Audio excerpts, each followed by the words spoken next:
Hello guys, in this video I will share my daily blues guitar practice routine. But before we dive in, let me explain my approach to practicing.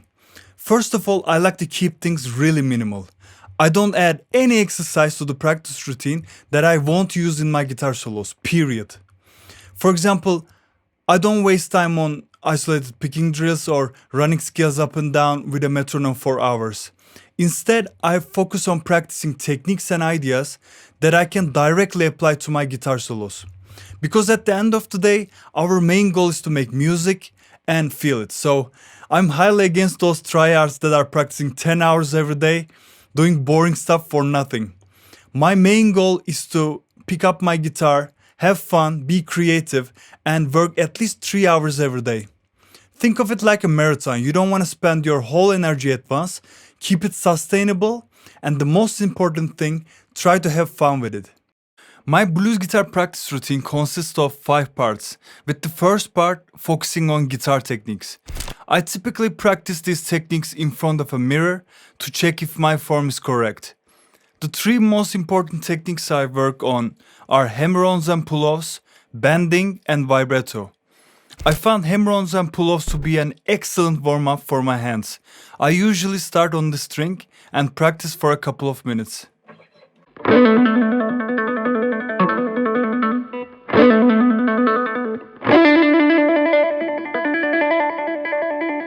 And keep going.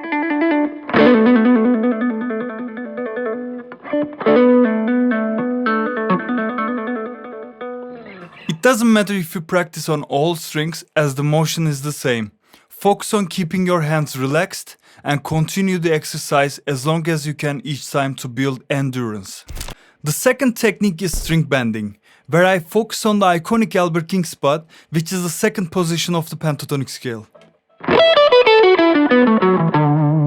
I generally work on this box though.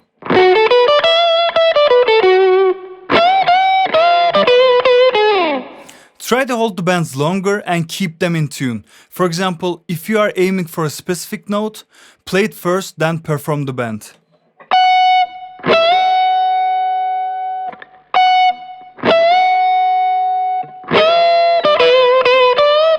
Spend 10 to 30 minutes improvising in the spot, practicing quarter bends, half bends, full bends, and the iconic train bends.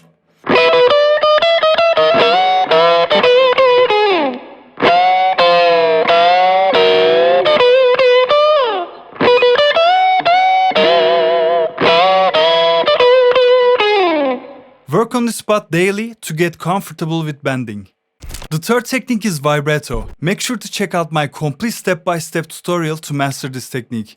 I typically spend again 10 to 30 minutes in front of a mirror working on the B.B. King spot, which is the third position of the pentatonic scale.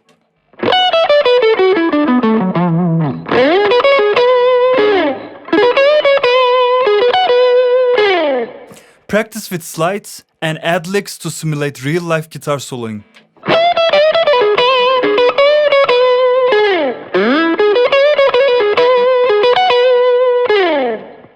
The second part of my routine involves working on scales by doing speed runs across the fretboard. I practice speed runs because I use them in my guitar solos regularly. I combine all pentatonic positions, sliding from one to another. Here are a couple examples, but I improvise to find new patterns every day.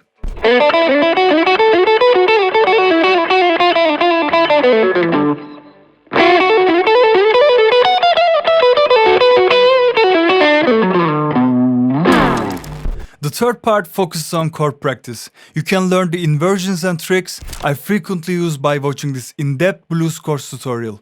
I start by playing minimally to build a groove, then gradually make it more complex by adding licks, inversions, and other techniques to the chord progressions. I typically spend 30 minutes to an hour on this part. The most important part of my practice routine is the fourth one, improvising. After working on the previous parts, I improvise throughout the day with my guitar. Whether I am watching TV, with or without an amp, it doesn't really matter to me. I focus on creating new licks and ideas, getting lost in my solos.